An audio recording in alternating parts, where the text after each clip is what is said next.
decisão de Moraes sobre os moradores de rua, né, uma decisão super polêmica que, na verdade, está mostrando de forma escancarada para todo aquele que quer ver, tirar o véu que fecha os olhos. Aí, juristas, tirem esse véu que está na frente dos olhos de vocês, essa coisa nebulosa, para perceber que hoje o que está acontecendo com o nosso país é justamente uma invasão de um poder dentro de outros poderes. Qual é esta invasão? A decisão do ministro Alexandre de Moraes sobre os moradores de rua é uma destas invasões. É o judiciário intervindo no executivo e no legislativo.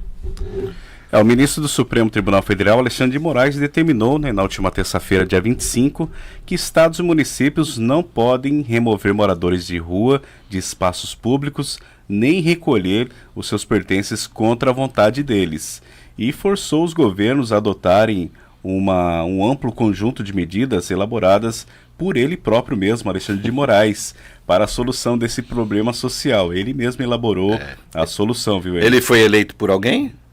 Alguém pediu para ele fazer alguma lei? Alguém está mandando ou pedindo que ele faça alguma medida nesse sentido? Não, mas ele está trabalhando na lacuna do direito. Primeiro, isso não é lacuna do direito. Nunca foi. O direito está bem estabelecido. Mas o Moraes acatou um pedido de quem, Tiago? Ele acatou um pedido feito lá em 2022 pelos partidos, o Partido Rede e o Partido PSOL, e pelo Movimento dos Trabalhadores Sem Teto, MTST, que usam a controversa teoria do estado de coisas inconstitucional para alegar a omissão dos governos municipais, estaduais e federal em resolver o problema das populações de rua. Segundo essa teoria, o Poder Judiciário poderia induzir medidas de política pública sempre que detectar uma omissão do Legislativo e Executivo em seus papéis constitucionais. Por que essa teoria é controversa? Porque, na verdade, ela estabelece uma invasão de um poder sobre o outro. É por isso que ela é controversa. Então, quando eu falo de estado de coisas inconstitucional, tudo pode ser estado de coisa inconstitucional e tudo pode ser objeto da ação do Poder Judiciário sobre o Poder Executivo e Legislativo. Mas ele deu um prazo de 120 dias, não é, Tiago? Para quê? Deu prazo de 120 dias para o governo federal apresentar aí um plano para a implementação de uma política nacional voltada aí a moradores de rua. E exigiu ainda que no mesmo prazo, 120 dias, as prefeituras também de todos os municípios brasileiros façam um diagnóstico pormenorizando da situação dos respectivos territórios, com a indicação de quantitativo de pessoas em situação de rua por área geográfica, a quantidade local das vagas de abrigo, também a capacidade de fornecimento de alimentação. Então tem que dar comida, alimento, saber onde está, saber tudo. Até parece que dá para saber isso. Da noite para o dia. Da noite para o dia, né? Agora, para os governos estaduais, tem 17 medidas. Inclusive a disponibilização imediata de barraca para moradia, itens de higiene básica para a população de rua, né? Tem que pôr bebedouro, banheiro público, lavanderia social de fácil acesso para a população em situação de rua. É brincadeira? Quem paga isso? Quem está trabalhando. Para quem? Para quem não está trabalhando. Para quem vive em situação de vulnerabilidade. Quer dizer, ele quer, num passe de mágica, acabar com a pobreza e a miséria do Brasil.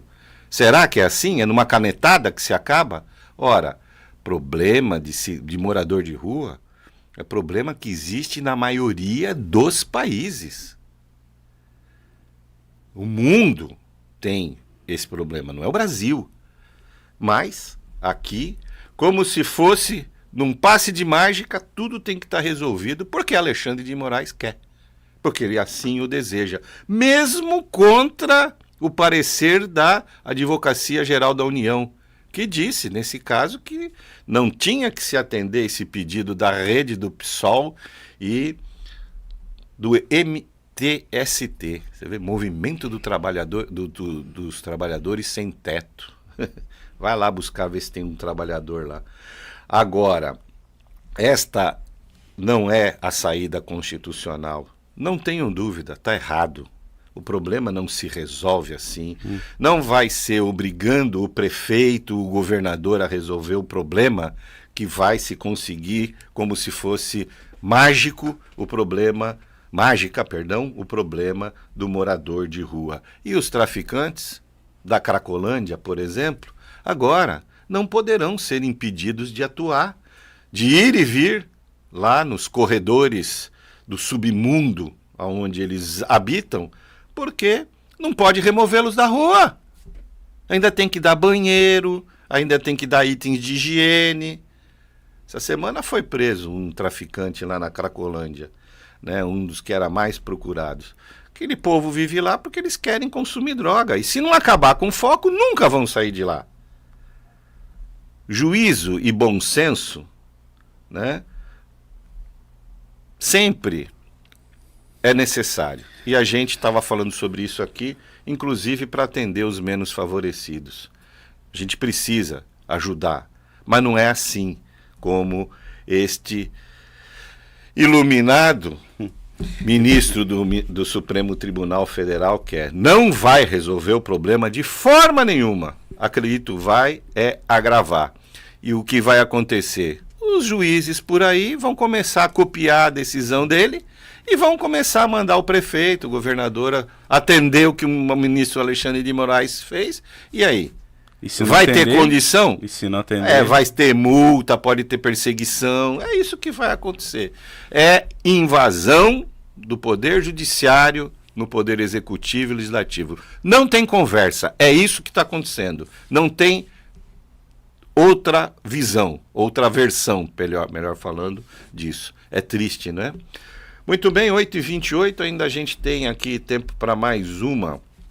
Sabia que o Supremo tinha tanto poder assim? Não, ele não tem tanto poder assim, Tiago. O que está acontecendo é que ele está exorbitando do seu poder. Na medida em que dá decisões como essa, ele extrapola a sua esfera de poder. É uma pena que os outros poderes que poderiam reagir não reagem. Principalmente o Senado Federal. Para controlar o excesso de poder do outro, tem o sistema de freios e contrapesos, que a Constituição já traz, mas que não está sendo usado no Brasil, está sendo abandonado e por isso o Judiciário vai avançando sobre os outros poderes.